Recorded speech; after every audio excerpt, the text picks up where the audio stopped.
સુરતમાં ડીએસએની મહત્વપૂર્ણ પહેલ સામાન્ય નાગરિક માટે શરૂ થયું.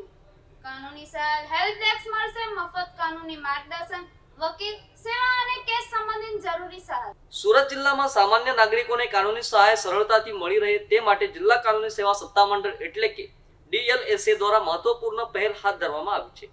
શહેરમાં કાનૂની સહાય હેલ્પ ડેસ્કનો પ્રારંભ કરવામાં આવ્યો છે, જેનો મુખ્ય હેતુ ગરીબ, જરૂરિયાતમંદ અને કાનૂની પ્રક્રિયા અંગે અજાણ લોકો સુધી નિઃશુલ્ક કાનૂની મદદ પહોંચાડવાનો છે.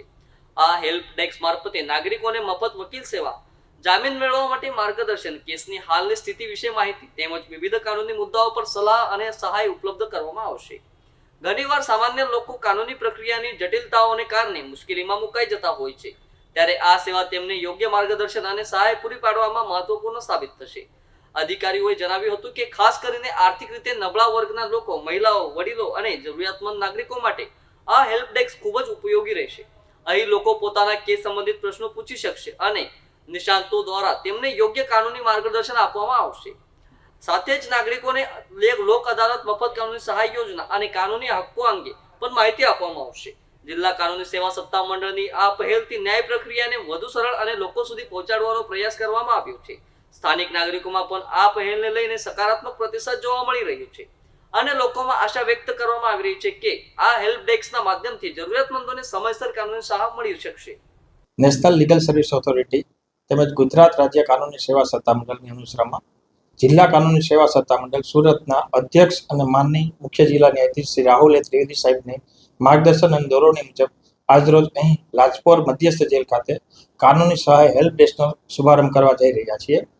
આ હેલ્પ ડેસ્ક શરૂ કરવા પાછળનો મુખ્ય ઉદ્દેશ એ છે કે કેદીના પરિવારજનોને માહિતીના અભાવે જે ન્યાય મળવામાં વિલંબ થાય છે તે આ કેન્દ્રને કારણે નિવારી શકાશે. ઘણી વખત લોકો પૂરતી માહિતી નથી હોવાથી એના કારણે મફત અને સક્ષમ કાનૂની સહાય એને નથી મળતી. તો આ હેલ્પ ડેસ્ક ઉપર હાજર અમારા PLV તેમને તમામ પ્રકારની જે તેમના લીગલ રાઇટ્સ છે એના વિશે માહિતી આપશે અને એમના પરિવારજનોને કેસના અપડેટ, કેસમાં અપીલ કરવી હોય તો શું કરવું એ તમામ પ્રકારની માહિતી પૂરી પાડશે. સર, કઈ કઈ જેલોમાં આ વ્યવસ્થા ચાલુ કરી છે અને ક્યાં બાકી? ગુજરાતમાં લગભગ બધી મધ્યસ્થ જેલોમાં આ કેન્દ્ર શરૂ કરવાનું છે. અત્યારે રાજકોટમાં એમ એક જગ્યાએ થયેલું છે અને સુરતમાં આપણે પણ શરૂ કરી રહ્યા છીએ. સર, કયા પ્રકારની માહિતીઓ આરોપીઓના સગાને આપવામાં આવશે? આરોપીઓના પરિવારજનોને જે કેસના અપડેટ બાબત કે તેમના કેસમાં શું પ્રગતિ થઈ છે, પછી નેક્સ્ટ ડેટ શું પડેલી છે અને કદાચ એમને સજા થઈ હોય તો અપીલ કરવા માટે શું જોગવાઈઓ છે, તો માહિતીના અભાવે તે ન્યાયથી વંચિત ન રહેવા જોઈએ એ માટેનો મુખ્ય ઉદ્દેશ છે. સાહેબ, જેલ પ્રશાસન અને કાનૂની સત્તામંડળ દ્વારા શું છે? બંનેના કોઓર્ડિનેશનથી આ હેલ્પ ડેસ્ક શરૂ કરી રહ્યા છીએ કે જ્યાં મુલાકાત સ્થળ છે, આનો મુખ્ય સૂત્ર જે છે કે મુલાકાત છે ન્યાય તક. એમ મુલાકાતીઓ એમને પોતાના પરિવારજનો કે જે કોઈ કાનૂની સહાયથી વંચિત રહેતા હોય તો જેલ પ્રશાસને જે મુલાકાત વ્યવસ્થા ગોઠવેલી છે એ જ જગ્યાએ આપણે આ હેલ્પ ડેસ્ક શરૂ કરીએ છીએ. સર, કેટલા લોકો હાજર રહેશે?